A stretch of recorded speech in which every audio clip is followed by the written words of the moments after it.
Did I disturb you? Sorry. Yes, Mom. Just go for it. Bodhi's in there chewing on something he shouldn't be. Here. Bodhi, come here. Got a cat chewing on a plant on the floor over here. Yeah, the dog is in there chewing on like a styrofoam airplane. It's This is gonna, gonna be a little chaotic, yes. I think. Hopefully we can settle here. The dogs are being good. My dogs are being good. Your dog, I don't know. Hi, dog. No, he Yeah. is not good. He is naughty. Come here. Bring it here. Come here. It's finally raining here. I know all of our listeners don't care at all about the Finally. weather update, but it has not rained for like more than a month, and it is finally raining today. So it's kind of nice. Yeah, it is very nice. Our grass is like crispy. Yeah. Yeah, on a rainy little Friday afternoon, Yeah. I'll take it. So I don't have any major life updates since the last episode. We're still training for a race. It's still coming up. This podcast might actually come out just before it, or really close to it anyway. So still doing all that stuff. Oh, and now we got Bodhi. Bodhi's back on the show. Oh, Stop it. You're crazy. oh, yeah. ASMR, dog nose. Dog nose. I don't know if anybody could hear that. He growled on himself in the last episode, so I keep waiting for like him to notice himself in the Yeah. screen. He's No, no. chewing No, on, sir. gonna chew on the mic. That sounds No, fun. So you can't do that. You can't do animal chaos. Flora is, hiding over here. And the cat's moving the plant. Yes. Right. Okay. Yeah, I'm Okay, gonna have so issue with the cat. You're gonna have issue with the puppy. We'll see how this goes. yeah, it'll be fine. Well, welcome to our podcast. This is the Enneagram Adventure, where we talk about life, growth, development, professional development, all through the lens of the Enneagram. Anna and I are both IEQ 9 certified coaches with that particular Enneagram tool. So if you're interested in that assessment, let us know. What else? The Enneagram goes layers deeper than a traditional personality assessment that you may have taken before. So the Enneagram is going layers deeper, looking at not just what you do, but why you do it. And we call that core motivation. So it is great work, not just for development purposes, but to understand others, develop relationships, self-development, all of those things. Work on self-awareness, and Mm-hmm. someday we can talk about identity shifting with the Enneagram as a tool. But today we're going to talk about Enneagram types and shame, how it might show up, how they might react. Shame is a little bit, I don't want to say tricky, but yes, tricky in terms of everybody has experienced it in their life, and how they react to it, and all of those things might be different, and yeah, reasons for feeling shame, all that stuff. Ripping apart the kid chairs.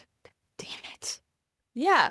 Shame is so when we were thinking about what to talk about, I have somebody I'm really close with in my life that is dealing with a lot and like really significant things that are like basic like things that you just take advantage of, like health of the people around you. And so when I was with her yesterday, it just kind of like really put things into perspective. And I had kind of this feeling of like shame on me for the things that I've been complaining about.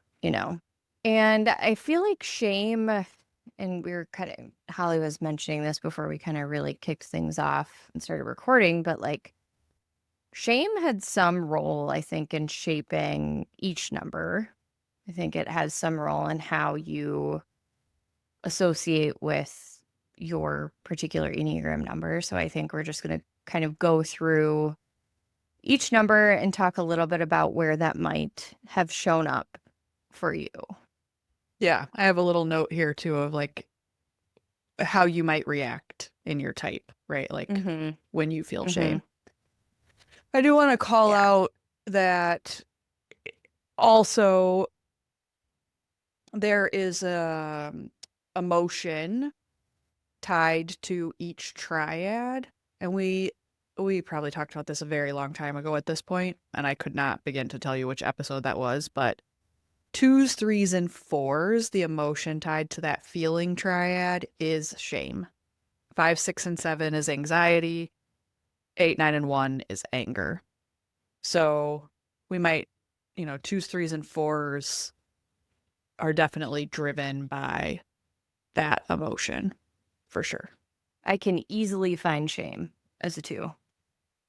I think it's the thing that talking with her was exactly what I said about like shame on me for the things that I've been complaining about. And the reality of it is that those are my things that are frustrating in my life, and that's okay. It's not who has it worse contest related to that, and my feelings are valid, right? But the thing that is really easy for me as a 2 to go to shame in is most things, and I don't want to confuse this with like using the word external. I don't want to confuse anybody by using that word, but the focus for me as a 2 is usually not on myself. It is usually externally driven about how I make someone's life easier, or how can I help, or it's very easily for me to relate to how someone might have it worse than me. So it's easy to find shame when the focus is consistently external and how that compares to my own stuff. Did your parents or some adult in your life when you were a kid tell you how lucky you were all the time? Mm, no, no. It wasn't the how lucky are you? And it wasn't even, the parenting where people are like, you know, finish your plate. There's starving kids in Africa, right? Yes, Like, yes, that's exactly where I was going. Yes. no, it was not that. I was always around other kids that I just felt like had more. Like it's kind of the inverse of that.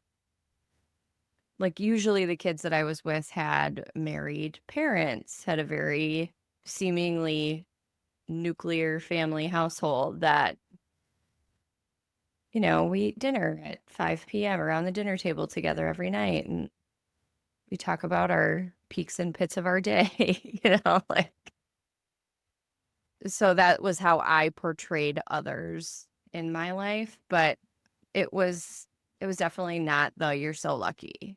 So I'm curious where you think this sort of shame today comes from. I f- I feel lucky now. Maybe that's where it comes from because I didn't have what I have now. Okay. I did not have anything near what I have now. And it was very like all my friends when we were going to go on spring break, like money was not part of the conversation for them, but it was like very much a conversation for me. It wasn't like I was, struggling from one day to the next, but money was always a topic of conversation. I feel like I am very lucky now with what I have. I'm in a happy marriage. I have 2 healthy children. Life is very normal. Yeah. Well, was it when you So were it a might come from kid that. in the comparison? Did you feel shame as a kid that you didn't have those things? Yes. Yeah. Yes. It was an embarrassment thing. Yeah. Yeah. Okay. Yeah.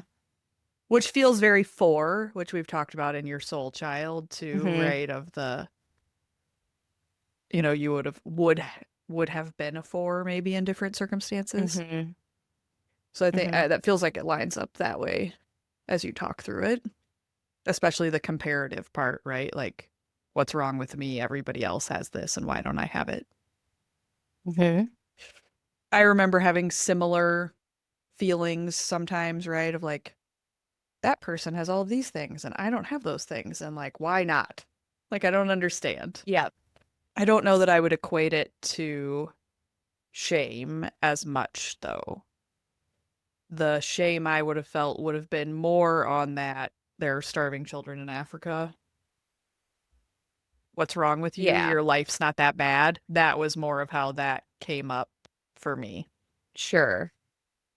Sure. So, So I think the shame is interesting because to the point of like every number has a feeling, and thank you for the reminder on those call outs too. There's like if you think about even ones, like that feeling of anger is shameful. Like yeah. there's a reason why they shove that down deep. And as we go through, and I'll give some examples of this, but for eights, like vulnerability is shameful. Yeah, and this little note I pulled up kind of points to that, right? So just to like if we go back to 1 for just a second, right? It says the type 1 turns shame into harsh inner criticism. So when they fall short of their strict ideals, they feel they are bad and try to fix or perfect themselves. And that is exactly shame for ones, right? Ones are trying to avoid that I am bad, I'm not good enough, like all of those kind of feelings. Hmm. Yes. Ones are also, it's interesting what comes out in their humility. When I've seen ones that I know even get complimented about doing something right, it's almost like you can see the like the oh gosh, like no, it's no big deal.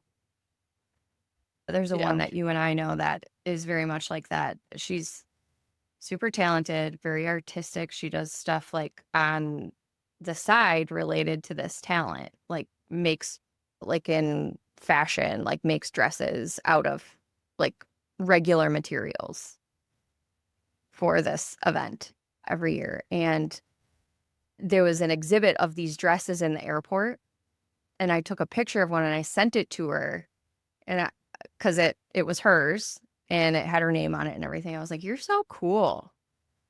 Like, how are you so talented? This is crazy." She's like, "Oh my gosh, it's no big deal. I literally threw it together. I could have done better." She ended it with, "I could have done better." Own harshest critic also can't take a I was like, "You made compliment. a dress out of paper Yeah. that like someone can wear." Yeah. I do think it's hard. There are multiple numbers that find it difficult to take compliments.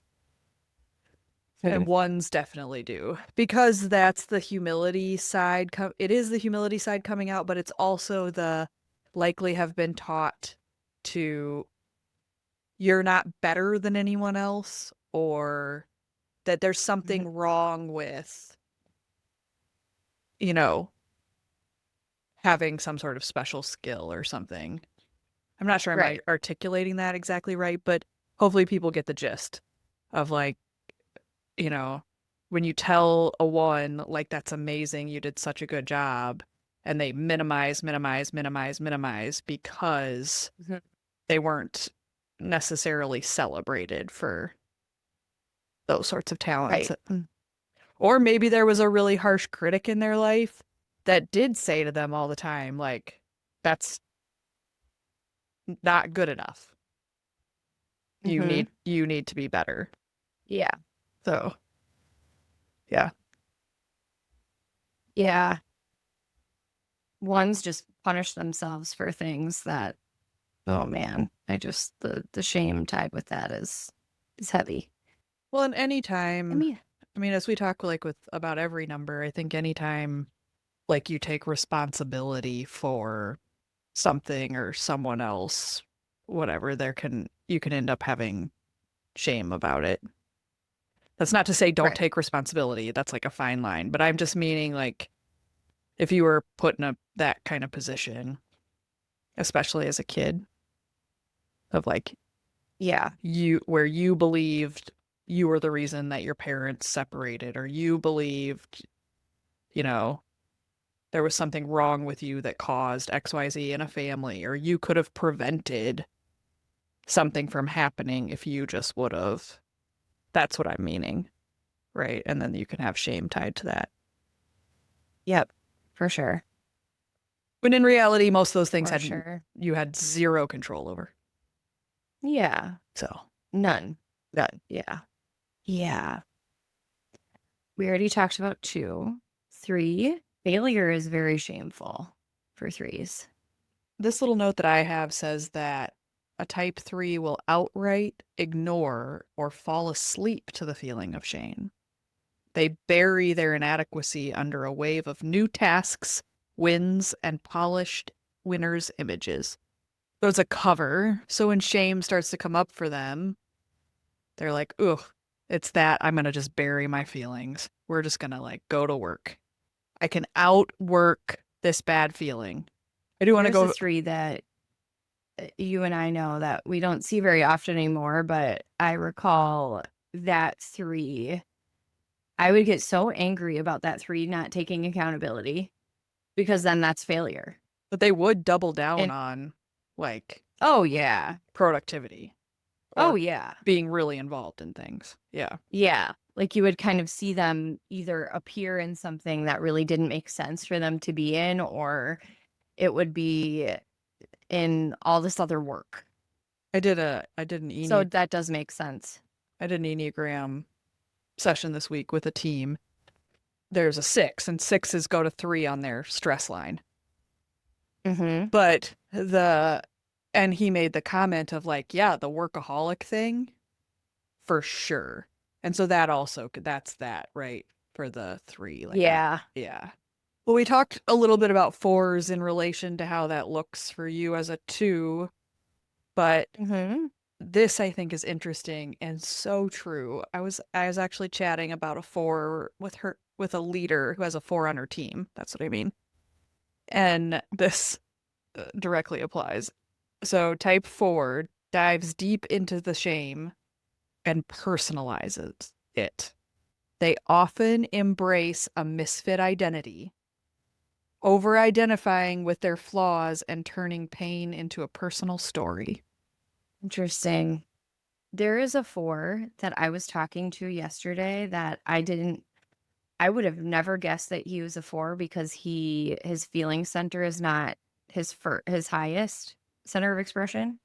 That's probably, he has a very technical job. And I was just kind of dumbfounded by it. I left a conversation with him and I went to go look up his number and I was like, no freaking way. And like, by the way, guessing people's numbers, just don't do it. Just don't. I, that would have been the last number I would have guessed, quite honestly.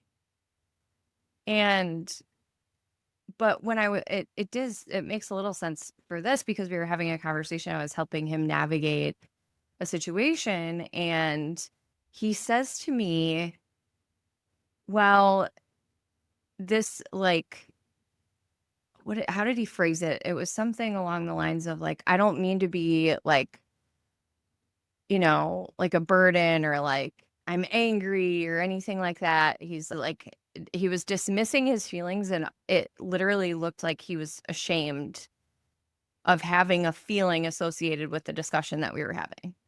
And I did have to stop him at one point and be like, well, it's okay to be frustrated by this, right? You know that, right? It's okay. And he's like, I know, I just don't want to be that person. It was really fascinating because Yeah. normally in a 4 interaction that I would have in that same situation, it would be like, nobody understands me. This is never going to get fixed. This is how it is now. Yeah. Yes, they would get very attached to that. Although I've worked with that 4 a couple of times on different things. And I do think there's part of him that like is very much struggling with that it's not meeting sort of his ideal. Mm-hmm. So that might be underlying. It's just not as overt as the 4 I was thinking of. Because the 4 I was thinking His, of like like very outwardly celebrates how painful things have happened to her, but she just doesn't care. yeah. Yeah. Yep. Mm-hmm. So, Mm-hmm. Yeah, it was interesting because action was his first center, his highest center of expression. And that makes a little bit more sense why he's, engaged in conversation, like the timing and the way that he did it, that all that makes sense to me. But it's interesting because the other fours that I have seen in situations where shame could come up, immediately it's the no one understands me. you didn't read that? Hmm? You didn't read that from him? Uh-uh. Hmm. Uh-uh. I read it as like on behalf of a group. I'm saying this, maybe. That's how I read it, but not a, no one's going to understand me and what I need. Interesting. I'm gonna have to move the mic because he has like a little, like those lick Oh, yeah. treat things. Nobody Kong. wants dog licking ASMR.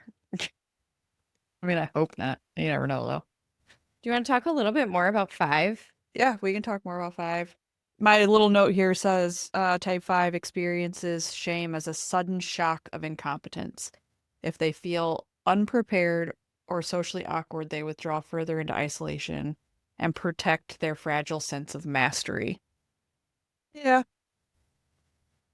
I think, Do you resonate with that? well, part of it. I don't know that I'm like, I don't know about this, like, protect my fragile sense of mastery, because I would just be like, why?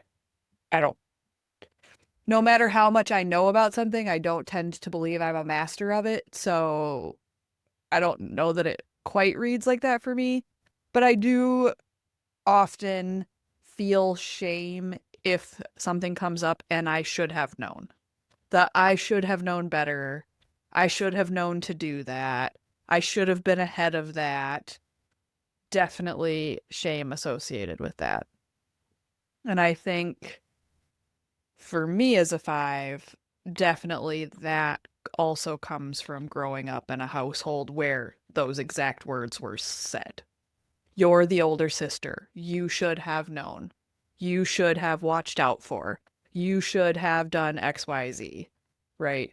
So there's the like, I didn't know enough, didn't do enough, didn't protect a sibling, didn't whatever, and like shame associated with that.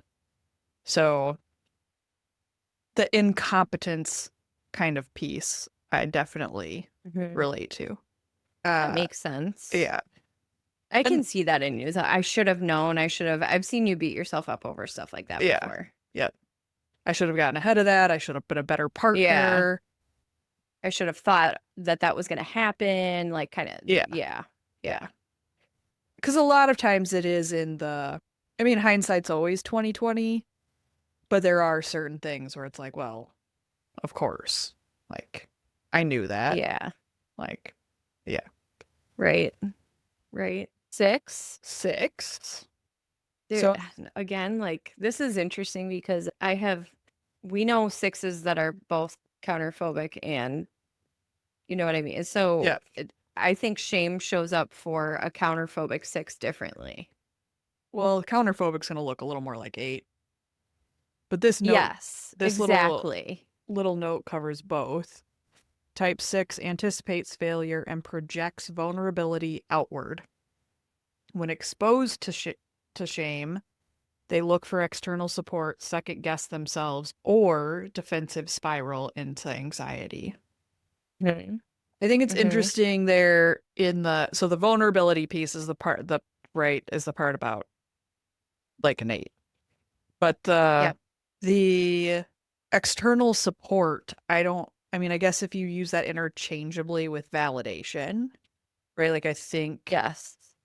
they want someone to validate their feeling, Mm-hmm. their, right? Like, Yeah. yeah, Their their shame could also be tied to like not completely dissimilar from you. Like I should have thought of that. I should have. could have been prepared for. Yes.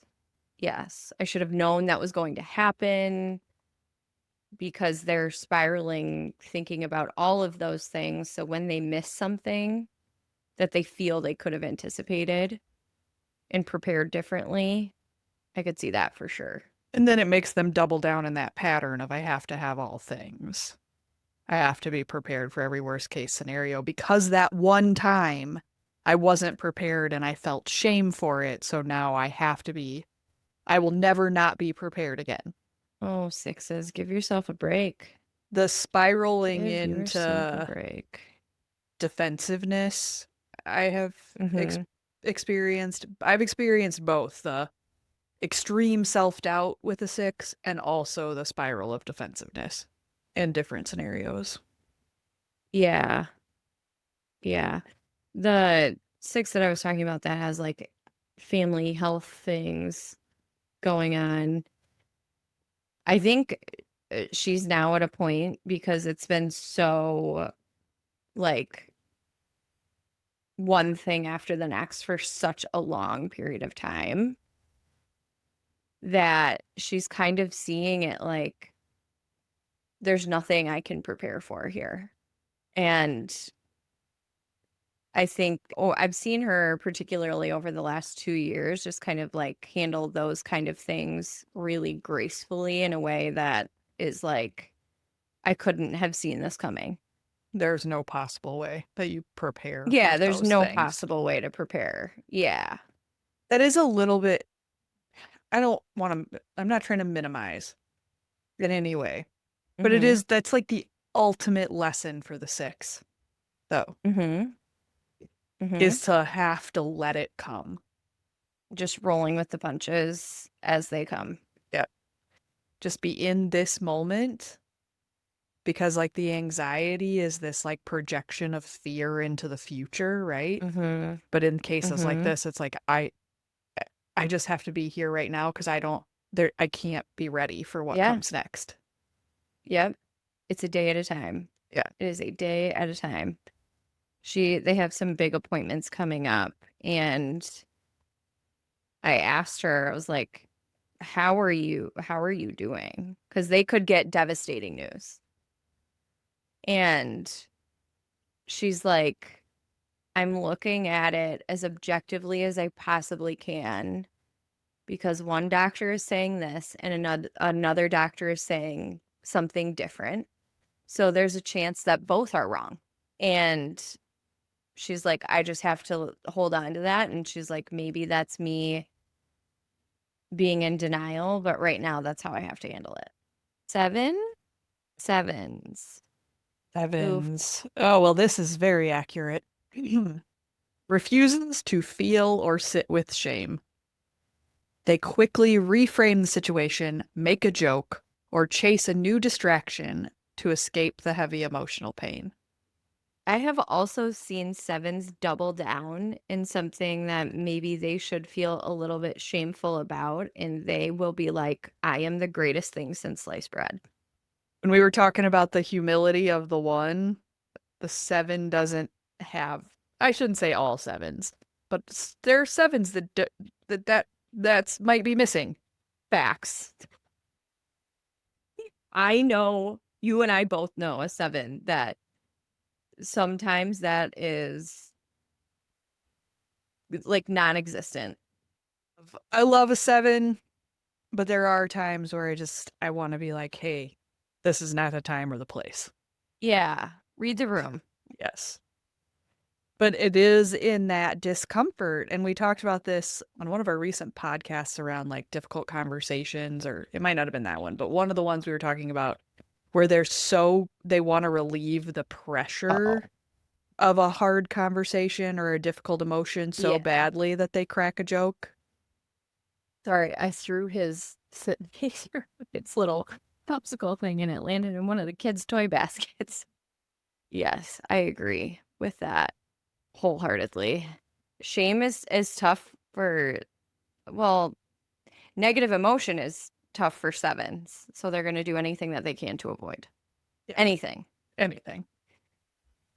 If it's joking, it's finding something more exciting to work on. Yeah. Yes. Yes. Yeah. Shame is not a fun emotion to feel. No. But you have to sit it, like burying it, ignoring it, not dealing with It it. just doesn't make you, yeah. It It just doesn't make you very self-aware either. no, but it's not going away. It's just gonna Yeah. come up later. Mm-hmm. Yeah. Yeah, it'll come up later in a way that you don't expect. And I've seen sevens have those kind of things happen, and it is worse the second time around. Yes. When they didn't feel it the first time, and then it comes up again, it's worse. It's worse. A stressed out 7 starts to look like a unhealthy 1, which is that, right? Where it starts to Mm-hmm. come up as strictness and passive aggressiveness and snarky and Being really literal and rigid. this Right? 8? this 8 1 reads also very accurate. Converts shame into immediate anger or bravado. Because vulnerability Oh, yeah. feels dangerous, they push back with force and refuse to let anyone see them as weak or defeated. Yep. Yeah. Mm-hmm. Yes, I live with that regularly. Where here's a really silly example that came up. So I have a visitation to go to tomorrow. And my 8 husband somehow convinced himself that this visitation was on Sunday and not Saturday. And he made golf plans with like 6 of his friends.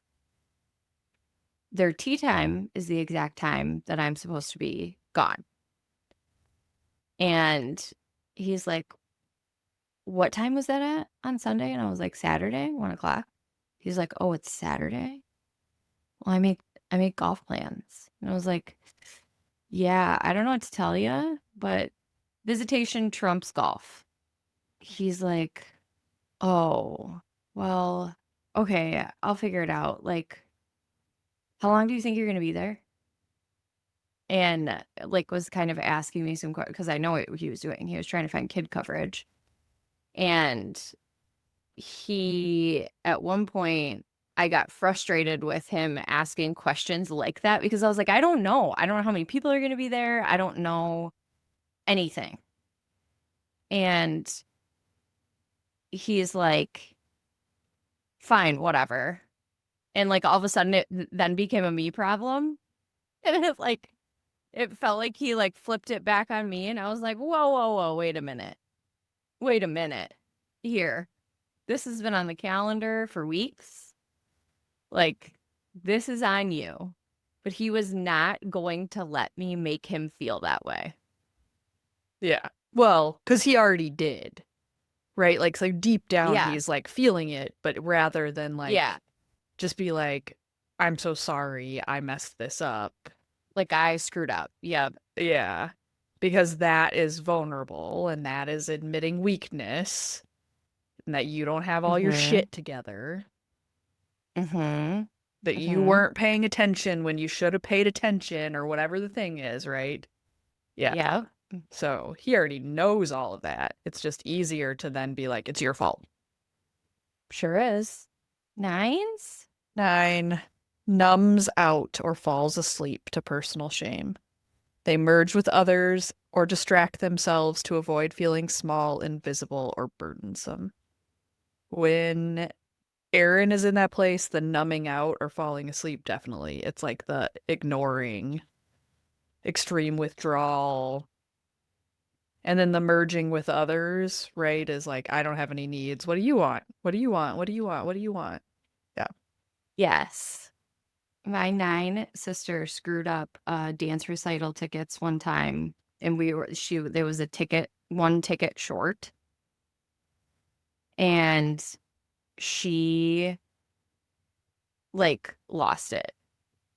Like she started crying and she was doing things to like try to be helpful for things that like really didn't make sense. And anyway, my stepdad ended up giving up his ticket. So then everybody else could go because they were going to go both days anyway, so on and so forth. It was totally fine. But then when she got back and there was like this party afterwards, she spent the entire time being like, what do you need? What do you need? What do you need? What do you need? What do you need? And I'm like, dude, it's fine. Stop She's like, I just worrying. feel like such an idiot. How could I have done that? Like, well, you're buying tickets for everyone else when you could just send all of us the link and make us buy our own freaking tickets. But she puts them in like, she separates it out by family. She puts them in an envelope. She puts a little sheet of paper in there to make sure that we know what dance Charlie's going to be in, like what number in the lineup. And what else did she put in there? Oh, in my envelope, she put like the song that was going to be a little bit scary, just in case I wanted to take the kids out to the hallway.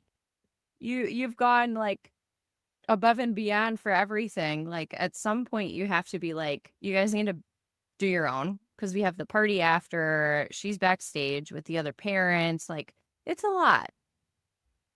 Well, and when you think about it through the motivation of keeping the peace, because you're going to be mad at her if a song Yeah. scares your kids, because Yep. someone's going to be mad if they had to sit through 5 dances that Charlie wasn't in. Yeah. Like, no, stop. Mm-hmm. Yeah, exactly. And I'm like, kids' dance recitals are actually super cute. Like half of them like don't even know what they're doing. It's adorable. But yeah, I immediately saw she was running around catering to everyone because she just could not handle that she made a mistake. Yeah, shame is so interesting how it like drives people Mm-hmm. and our Mm-hmm. trying to avoid it and how we like attach all these labels to it, right? Of we're bad or whatever. And it's shame and guilt, right? Those things are kind of similarly tied together and all that stuff though is taught to us, right? Like, Right. yeah. Yep. And so we do want to learn how to let it go. And obviously we talked about this on the episode where we talked about apologizing. Obviously, when you truly hurt someone, Mm-hmm. you should own it and Mm-hmm. apologize. But if you are being authentic and kind and caring and Yeah. like most of the Yeah. stuff isn't real. It's all tied up in like the crazy stuff we believe about ourselves. One one little layer deeper. I knew I saved this and I couldn't find it initially, but it's not about nines. It's not about any number, but it's around people who are deceptive. And the post is shame has never changed anyone. If anything, it makes people better at hiding their behavior. The cure for shame is a deep-seated desire to have a better relationship with ourselves. Bring that to the light. Right. Exactly. And in the caption, it goes on to talk about the more shame we carry, the better we get at hiding what we do. Most people think shame is a way to create change in someone. It's actually the opposite. The shame cycle brings people back to dysfunctional behaviors over and over again. The reason I saved it is because like when you're disciplining children, I've been like trying to be more focused on having it not be like, why would you do that? And more tied to help me understand. Well, and yes. And when you want, we talked about this a couple podcasts ago too, but when you want that kid to be honest with you, when you want to be the person that they feel safe going to, shame does will not create that. to that point of it will cause the hiding. You want them to tell you the truth, you make it safe to tell the truth. You don't shame them when they tell the truth, because then for sure they're going to lie to you. Exactly. Yeah. I heard my oldest like spout something off about that recently when my youngest was, I believe, lying. And he said he looks at my oldest son looks at my youngest and he goes, "We don't lie in this house." And I'm like, "Oh no. That has been heard before." Parrot, a little parrot. Who did? The dog is in the windowsill. This is a fun time. It'd be like a cat. Well, this was good. Yeah, this was good. All right, If you stuck so with us to the end, yeah, like, subscribe, engage. It helps, with the all-knowing algorithm. So follow, please engage. share, tell your friends if this is helpful to you or entertaining to you. Super helpful if you share it with a friend. Awesome. Till next time. Thanks, Till Holly. next time. Talk to you later. Bye.